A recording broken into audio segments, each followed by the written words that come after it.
Welcome back to the channel and welcome back to another UFC fight prediction video. In this video, I'll be predicting the full card of fights for UFC Fight Night, Pereira versus Hernandez. So without further ado, let's get right into the predictions. So first fight we got in the heavyweight division, we got Robles Despaigne versus Austin Lane. And how do I feel about this one right here? Is I'm going average confidence Robles Despaigne to beat Austin Lane.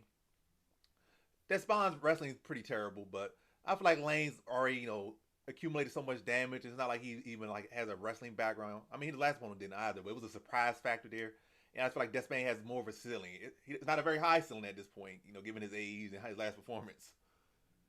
But I think he can beat a guy like Austin Lane. It don't take too much to put Lane away. He has a pretty worn chin from the years of football, and I think he ran like 3 losses by knockout in MMA, at least 2 if not 3.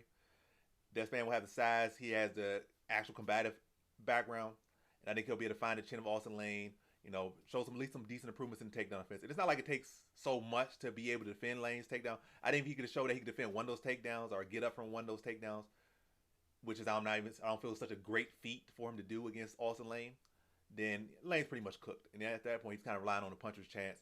And Despaigne is the guy who has the long Taekwondo background, whereas Lane's combative martial arts background is very limited. To maybe about 4 or 5 years, if even that, maybe more than that. But like as far as MMA, but yeah, I'm going with the guy Robles Despaigne, bigger, longer, better striker, an actual combative background, and martial arts background. Should be to address the limited grappling and limited skills of Lane, and touch the limited chin of Lane and put him out in the first round. So in this one, I have Robles Despaigne via first round TKO. Now to our next fight, we have in the women's strawweight division, we got Alice Ardelean versus Melissa Martinez. And how do I feel about this one right here? Is I'm going Melissa Martinez, low confidence to beat Alice Ardelean. And Ardelean, low-key, high-key, has a good shot to win here. I think she is the more well-rounded fighter. She's the more seasoned fighter. But her last fight to show that her fight IQ is just pretty much in the toilet. Like, she had good moments, then she's laid off the fight. She, have such easy grappling success. But, again, like, she just laid off everything and just let the fight slip out of the way. I think it was like, the fight was like, pretty strong first round. I think she kind of had a weak second round. In the third round, I think all it required like a takedown or a little bit of effort. It's not like her opponent was doing so much. It's that she wasn't really doing anything at all and let the fight slip right away from her. And she didn't seem to have any care or concern or urgency. And fighters like that, they're going to find ways to lose. So I'm going with Melissa Martinez. I feel like, she is younger. She does have more of upside. She does have a higher ceiling. I feel like her grappling is very raw and weak right now, which Ardelean can exploit. But I think Melissa Martinez will. And also, Ardelean has more power as well. But I just think it's going to come down to Melissa Martinez being younger, hungrier, more active, and wanting it more. And Ardelean does not really even capitalize on her strengths and just really just letting yet another fight slip away from her. And probably make Melissa Martinez look great here. Melissa Martinez probably going to look like she prime Dominic Cruz without the takedown and wrestling and grappling. But lighter in toes, pepping her step, and throwing a lot of swinging, looping punches and piling up the volume and beating Ardelean to a pretty clear decision. Probably still a close enough fight, but just all in all, just not enough effort from Ardelean. And Martinez definitely bringing that effort, definitely bring that volume and bring that work rate, and definitely bringing that hunger that I just feel was not there for Ardelean in her last fight. So in this one, I have Melissa Martinez via decision. Now to our next fight, we have in the women's strawweight division, we got Jessica Penne versus Elise Reed. And how do I feel about this one right here? I'm going low confidence Elise Reed to beat Jessica Penne. Yeah, the confidence definitely going to be not the strongest here. Reed, we look at her, a lot of her losses have been by submission loss, been in the grappling department. And Penne does have a strong grappling game, but she is like 41, 42. It does seem like her mind is at a place. She's like very busy making skits and stuff with Angela Hill. And she's starting a podcast recently with those two as well. I mean, not with those two. She started a podcast with Angela Hill. And yeah, she's definitely already looking into her second career. Whereas Elise Reed is still, despite looking kind of old in the face and kind of have like an old soul or whatever the case may be. I think she's only like 31 or 30 on the dot. Very young, right in her prime. And she does have very solid skills. And she has a solid resume of fighters she has fought and something she has even beaten. So Elise Reed's a solid fighter. She's in her prime. Penne's like a whole decade removed from her prime, or like 5, 6 years removed from her prime. And I think Elise Reed, and also I don't think at this point in her career, Penne's going to be able to have such a strong grappling approach. Like if she get denied or defended, I don't feel like she's going to be like relentless, or is even capable of just being relentless with the takedown, relentless with the grappling approach. I feel like she's going to kind of be stiff and stagnant. She's still gonna have that strong background. Like she can get her to the ground, she can have success, look good there. But when the moments when she struggles to get the takedowns or not able to get the takedown, and she kind of just sitting in range, I just think Ari's gonna just jab her nose off and just be the much quicker, longer striker, more technical striker at this point, and just really be able to outstrike and wear down Penne. I don't think she stops her. I still think this is a very close fight, closer than it should be at this point in Penne's career. But close enough fight due to that grappling threat, but just not having the, I guess, the youthful ability to fully utilize all her skills at this point in her career. And Reed just being younger and being able to keep the fight where she's stronger at and being able to put a striking clinic. Also at this point in her career, if the fight's rough and not going her way, I'm not trusting Penne to be able to weather through and make something happen, or is there even a point for her to weather through and make it happen? She don't have the extra push anymore, and Reed still has that. And I feel like Reed can address the grappling enough and be able to put a striking clinic on Penne and beat her by decision here. So in this one, I have at least Reed via decision. All right, saw it again before I move too quick. But yeah, now to our next fight we have in the women's bantamweight division. We got Jocelyn Edwards versus Tamiris Vidal. And how do I feel about this one right here? Is I'm going low confidence Jocelyn Edwards to beat Tamiris Vidal. I feel like Edwards, neither of these women are particularly great. I feel like Vidal had a flash, like, oh, she could be decent in her debut fight, I believe, in the UFC. But after that, it's been worse and worse with every single outing. I mean, I feel like Edwards is a step down from her last opponent. Gatto was a pretty solid fighter. I think Edwards is a step down from that. But still, Edwards on her side, I feel like I've been seeing improvement. Not enough that I would want to see. If I know I was like, saying this is a potential fighter that can do stuff in this division. But some potential of like she could at least be a decent journeywoman, I guess. Whereas Tamiris Vidal is looking flat, looking vulnerable, soft to the belly, soft to the chest. You hit her in her chest or her stomach, she starts to try to call a foul. Like I said, she looks, at first people probably didn't go for it because they see that she's a dyke or whatever, or a lesbian or whatever she want to be called. So people say, oh, she's mean, she's probably tough. But now people start to see, oh, when you touch her soft belly, the woman comes out. When you touch her breast, the woman coming out. And punching somebody in the titty is not, or kicking someone in the titty is not an illegal move. Maybe to the crotch area for both man and woman, but your soft, weak body, your soft, weak, flabby body, your soft, flabby titties, even though you might want to be a man or be a lesbian, it's still, matter of fact, it's a lot more sensitive than the other women in the division for whatever reason.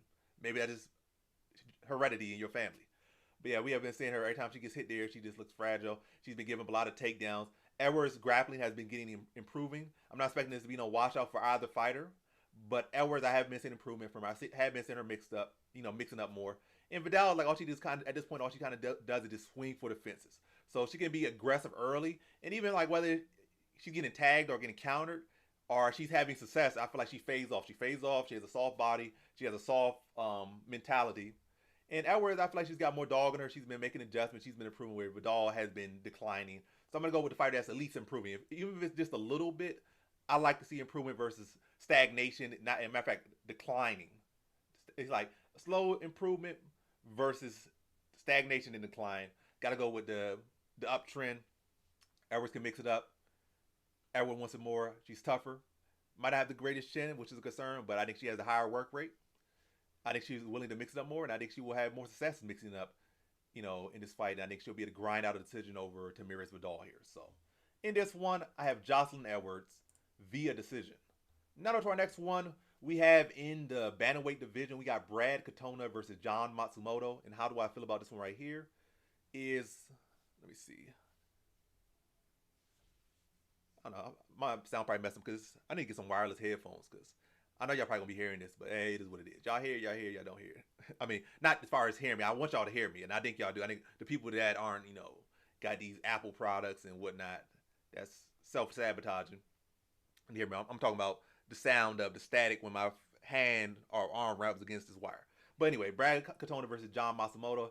How do I feel about this one right here? Going low confidence, John Matsumoto to beat Brad Katona here. Yeah, Brad Katona's a solid fighter, and I think John Matsumoto, he has had he has had good performances in his Contender Series fight and in his UFC debut, but I feel like they both come with like asterisks. Like I feel like his Contender Series fight was very, very close, and then his debut, he was getting taken down and controlled. I guess, you know, he was getting up, but he kept getting taken down, kept getting taken down. But he was able to find a submission. And Brad Katona can bring a similar, similar game plan. And also, he has striking, unlike Argueta. His boxing is much better than Argueta. Maybe his wrestling pace is not as high as Argueta, but his boxing is definitely much better than Argueta. So maybe Brad Katona does have that mix that he does need to beat John Matsumoto, to capitalize on maybe the lack of takedown defense of Matsumoto. And Katona could push his pace. He'll push his pace in the striking, in the grappling department. But I'm leaning John Matsumoto, low confidence. I feel like he's a better striker, the bigger, younger fighter.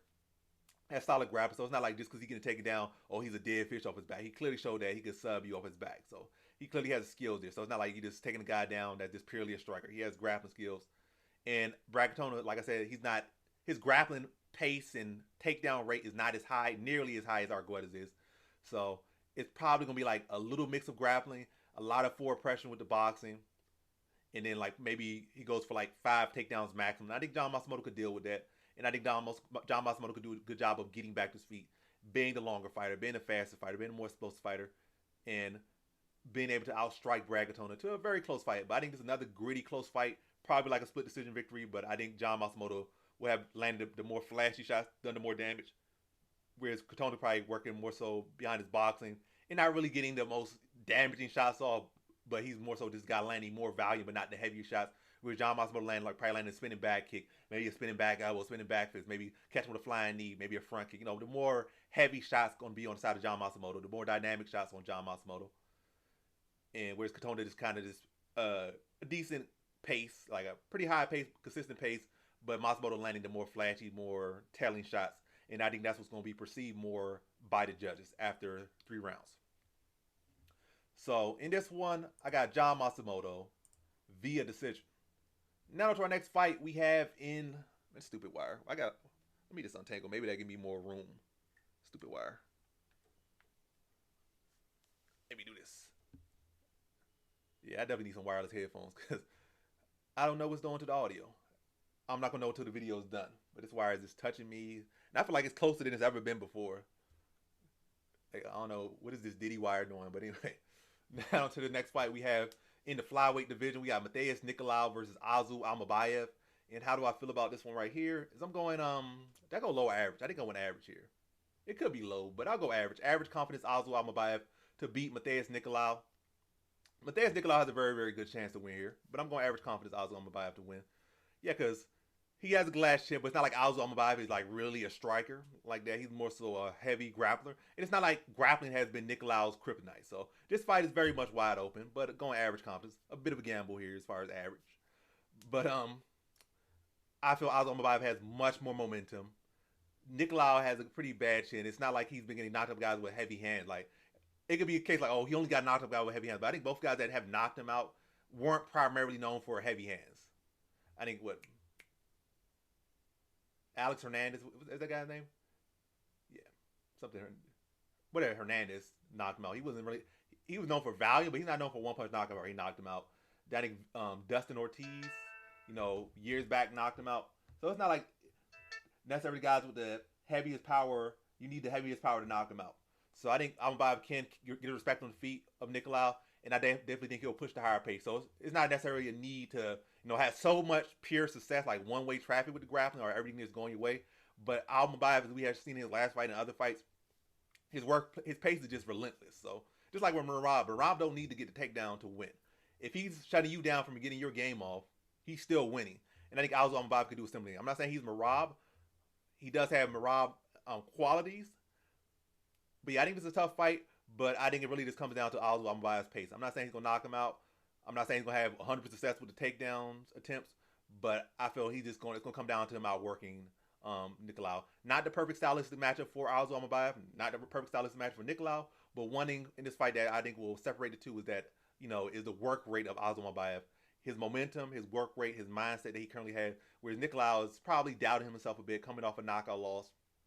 And, not really understanding where his position is. His back against the wall in a sense. Because potentially losing this one could push him out of the spot he was in for so many years, where he was just like 1 win or 2 wins away from a title shot. Losing this fight could push him back 4 fights away from a title shot. So, tough fight, but I'm going with Almabayev to just outgrind, outwork Nicolau. So, in this one, I have Almabayev via decision. Now to our next fight, we have in the featherweight division, we got Darren Elkins versus Daniel Pineda. And how do I feel about this one right here? Is I'm going Daniel Pineda, low confidence to beat Darren Elkins.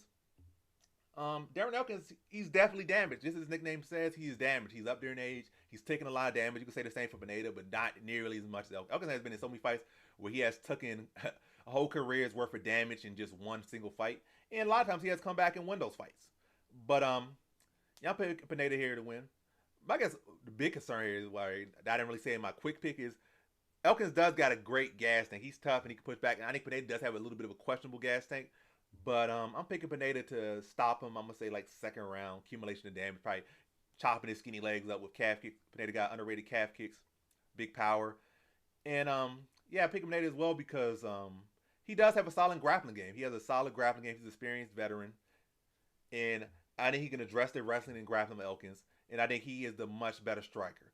I think the biggest concern as far as with him in this fight is gas. I'm not expecting Elkins early on wrestling to be such a big factor. I'm not expecting Elkins striking to really be a factor until maybe Pineda's tired due to the pacing. But yeah, if that is the case, but what I more so see is Pineda just being able to address the grappling of Elkins, chop his legs with the calf kicks, have Elkins switching stances and his knees buckling and stuff and not really being able to plant and just looking even more awkward than he already does. You got an awkward fighter, you start to take away their base that they barely have. They just look compromised. And I think he start to chop their leg away, break him down, and I think he puts him away in the second round. After taking away, chop him like a tree. After you take away his mobility with the legs, start to probably get the body shots, drop his arms, then probably catch him another shot when his arms are dropped, hands are dropped, touch him on the chin, accumulate the strikes, and get a second round TKO over Darren Elkins. So in this one, I have Daniel Pineda via second round TKO. Now to our next fight, we have in the bantamweight division, we got Jake Hadley versus Cameron Smotherman. And how do I feel about this one right here? Is I'm going average confidence Jake Hadley to beat Cameron Smotherman. Yeah, average confidence that guy Jake Hadley to beat Cameron Smotherman. Cameron Smotherman is a solid talent, but I feel he's kind of doing the same mistake, or he's making the same mistake Roosevelt Roberts has been making with his career. And he could prove me wrong. All it takes is a win, whether it be by inch or a mile. If he wins, he shuts me up. And I'm not really trying to say nothing bad about him. I'm not. But I feel there's better routes to the UFC where, you can have, beat up like 10 cans or maybe like 7 cans, maybe one decent guy or whatever, get in UFC the right way. And then they'll kind of give you, I guess, opponents you're supposed to beat for like 2-3 fights. And then you'll fight the Hadley guys, the guys like the level of Hadley and whatnot. And then by that point, you probably will have your experience, your feet wet, made some money. Now you could devote more time to training, and then you could, be here at the right time versus jumping into the jumping into an area where it's a tougher matchup, and you're posed to lose, and more than likely, like probably 90% chance. I'm just talking about people in that situation, like 90% chance 90% if not higher, they lose.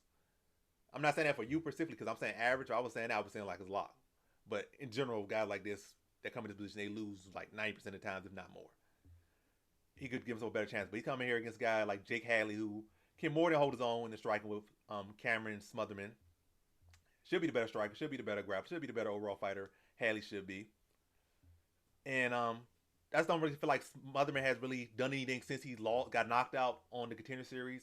He's beat a couple cans and he beat one decent regional level guy. Nothing to say that he is going to win in this spot or really even belongs in this spot. But hey, solid fighter, decent potential. But I just feel like he's taking the wrong matchup. But I guess he's grasping for whatever opportunity is out there. But I just think it's going to blow up in his face. I think Jack Hadley just too experienced, skilled striker, be faster, more technical, more experienced, riding good momentum.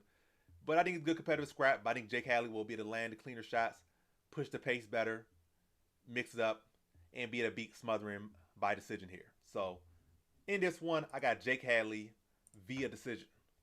Now to our next fight, we have in the flyweight division, we got Sumadaerji versus Charles Johnson. And how do I feel about this one right here? Is I'm going average confidence Charles Johnson to beat Sumadaerji. Yeah, Sumadaerji just has been absent. And you can say, like, what is Sumadaerji? He's a very solid striker. I think his best win is over Andrei Sukhomtov. Who else he beat? Malcolm Gordon. I think at that time Malcolm Gordon was still okay win, a passable win at that point. But we have not, since came being put onto the obvious that Malcolm Gordon has a pretty glass chin, so that really don't mean much. The Sukumtov win was so long ago, and his last two fights. I mean, I think he hasn't fought in like a year. Sumadaerji has a year or two. Pretty one dimensional, terrible grappling. Johnson just the better fighter overall. He's been active. He's been on the best streak, looking the best he's ever looked. World championship level as far as outside the UFC. I don't know about any UFC's level, but outside the UFC, he's definitely world champion level and has been a world champion outside the UFC. And I think Johnson's boxing is much clean and much more put together. And I think he'll be able to outbox and even mix in the kicks as well. And just put on striking clinic and beat Sumadaerji. I think it's going to be a competitive scrap because both these guys are primarily strikers. But I think if Johnson, put a focus to his grappling a little bit more in this one, he can make this fight a lot easier. Sumadaerji has looked this like a fish out of water when he gets taken down. Look like, I don't know, no real ability to get back up, no real ability to block transitions, like no real awareness of how to defend a submission. He just looked straight up terrible. Now Johnson does have a decent wrestling background. He hasn't really used it much. He did use it in one fight, I think, on his winning streak. But yeah, that's a path to victory. But overall, I think Johnson has the momentum. I think he's a better overall fighter in every single area. And I think he'll be able to beat him everywhere. And, he has fought some solid strikers like Jack Hadley and be able to strike him. So it's not like he just has fought wrestlers. He's fought some decent guys of all types, and he's on a 3-fight winning streak and looking the best he ever looked. Just knocked out another good striker in Joshua Van. Very close fight back and forth with a highly touted prospect and was able to put the stamp on him in the third round. So guy's riding the best momentum of his UFC career, and I think he's going to continue. I don't think he's going to give up that momentum to a guy who began his dog walk in his last two fights, even though in the grappling department, he has been taking the time away. Versus him, who's been active, putting the work in, putting his streak together, and looking the best he's ever looked. Kind of hard to see Johnson losing that momentum to Sumadaerji. I think he beats him by decision here. Potentially could get a stoppage, but more so a decision. Maybe might mix in the grappling in here and there, but I think he could get it done purely on the feet or mixing it up. But all in all, I see how this one goes. I see it going the distance, and I see Charles Johnson getting his hand raised. So in this one, I have Charles Johnson via decision. All right, let's see. Now to our next fight, our co-main event. We have in the bantamweight division, we got Rob Font versus Kyler Phillips. And how do I feel about this one right here? Is I'm going average confidence Kyler Phillips to beat Rob Font. And if you don't know by this point, from the quick picks or how I said it in my quick pick, this is my most highest confident pick of this card right here. Going Kyler Phillips to win by decision here. But yeah, average confidence. Rob Font's a solid fighter. If this stays a pure striking matchup, Rob Font is very live. But if we have not looked at Rob Font's recent fights, his age, he's 37 years old. Not a great age for really any weight class. Especially not a lighter weight class, 135. That's not a good age. And also another thing on top of that, he has been getting grappled up relatively easy in his last couple fights. Pereira was able to wrestle him real easy. Corey Sandhagen was able to wrestle him up real easy. I think he even had a broken hand or I think he had an injury. I think he had like a broken hand. He just took him down at will. He struck with him a little bit, then he took him down at will the rest of the fight and had really no issue holding him down. I think Kyler Phillips is a much better wrestler, grappler than Sandhagen. He might not be a better overall fighter than Sandhagen, but he's definitely, as far as the grappling department, a much better grappler and wrestler than Sandhagen is. And Kyler Phillips is no slouch on the feet either. He can push a high pace on the feet, very dynamic striker. He has the grappling, he has the striking to get the respect of Font, and he definitely has the grappling to mix it up and be able to control Font. Might be able to get a sub here, but I just feel like Kyler Phillips is going to go the path, that has been already laid out. Mixing the striking enough, get the respect, then start to mix in the wrestling and grind out a decision over Font. And really after the first round, I feel like Font really won't have much to offer on the ground. Like I said, he'll be able to keep himself in the fight, but as far as actual sub attempts or, really much effort to get back to his feet, I feel like probably good for a round if that. But at that point, I just feel like Phillips, once he gets his takedown, he's going to be able to just control him, drop ground and pound on him, and maybe threaten some submissions and just, be in his wheelhouse, and Font just being, be on the defensive, largely in this fight off his back, and Phillips grinding him out to a decision victory, and a relatively clear decision victory. So, in this one, I have Kyler Phillips via decision. Now to our next fight, we have in our main event, we have in the middleweight division, we have Michel Pereira versus Anthony Hernandez. And how do I feel about this one right here? Is I'm going low confidence Michel Pereira to beat Anthony Hernandez. Anthony Hernandez definitely can look to drown Pereira, but I don't feel like that's going to be the same path to victory. I feel like at middleweight he has much better gas tank. We haven't really seen it. It's a what if here, a big what if here. But I'm not expecting it to be as bad as it was And it wasn't really even bad at welterweight. Not really. I think he kind of faded in the third round, but he never really faded bad. I think the only time he faded bad was when he fought that like featherweight, bantamweight guy. And that was more so because he was doing backflips on the cage. He was dancing and doing front flips and backflips. Matter of fact, he was dancing from the moment he got off the weigh-in scale to the moment he got in the cage. And matter of fact, even in the cage, he was dancing until he was exhausted. So he was doing too much. And he gassed himself out. It was so much just purely off this him fighting. He gassed out. It was him doing a whole bunch of theatrics. And he still does them a little bit at this weight class, but he's much more measured. Much after that fight, he definitely dialed it back a lot. Like 90%, if not more, he dialed it back after that loss. Like, I can't, if I'm losing to scrubs like this, I got to let that whole thing go on. So he's matured. He's learned his lesson. And now I'm not expecting him to go out there and gas himself out. And Pereira, he's not a guy that says, oh, he has bad wrestling or bad. That's not his issue. I think when he was at middleweight, I think he did get his chin touched a bit. I think he had a bit of size issues in the past, but I think he has grown more into this middleweight frame now over time. I think maybe he was in his 20s. He was maybe not the biggest middleweight, but I think he has definitely got put on much more mass. Got his grown man strength now. And looking very good. And, he's looking settled in middleweight. He's looking like his weight class. And the results are saying that. And I think he's a very well-rounded fighter. If anything, he's the much more well-rounded fighter than Hernandez. I think he has a much better submission game than Hernandez. Hernandez has a better grappling pace and maybe better wrestling offensively. But I think Pereira has better defensive wrestling. I think Pereira has better submission offense. And I think Pereira is a more flexed-up striker. He has more experience. I think he's more durable than Hernandez. And Hernandez is particularly weak to the body. And I feel like his striking has pretty much rotted out. I feel like at first Hernandez was striking more so than grappling. But, probably, during his streak, he has turned more into a grappling. I feel like his striking has gotten very got weak. You don't do it as much, it gets weaker. I feel like he's been putting a whole lot of approach to grappling. I also feel like in this fight, that's probably what he's going to train. Like, I saw him gas out one time, so I'm going to try to put a heavy grappling approach to him. And I feel he's going to be probably shocked by how strong Pereira is when we try to get a hold of him. Pereira's going to do a good job defending him. And just probably to start to, deal damage, defend the takedowns, cut him with elbows, cut him with elbows, hit him with knees to the body, hit him with body shots, dig his toe into his sternum. And it's really just looked to hurt Hernandez. Like, stuff his takedowns, apply the pressure, hurt him, and not allow Hernandez to even get going in this fight, not allow him to get comfortable, not allow him to get settled, and I think he puts Hernandez away in the first round. So I think he's going to be too fast for Hernandez early, very strong early, and I think he's going to be able to apply damage to Hernandez. I just think, especially to the body, I think Hernandez is particularly weak there. And Pereira has been stopping a lot of these guys along this streak at middleweight to the body. I think the first one was to the body. I think it wasn't Kopylov to the body. But yeah. I think all three, if not two of three, were all body shots. And Hernandez, we saw in the Holland fight, is very weak to the body. Not to say that Holland is pillow-fisted or pillow-knees, but I would say Pereira definitely packs much of a bigger punch. He's much more fast, much more explosive. And he has a much more of a track record of doing that than Holland. Who has Holland done that to except Fluffy Hernandez? No one else really, as far as digging a knee to the body and them just crumbling up. And similar to that fight ending the first round, I also think it's won in the first round. So I think Pereira is going to be able to address the grappling, apply the pressure, find those shots, particularly to the body, crumple Hernandez up, follow up with ground and pound, and get him out in the first round. So in this one, I had Michel Pereira via first round TKO. And so that concludes my fight predictions for the full card of fights for UFC Fight Night, Pereira versus Hernandez. And as always, thanks for watching.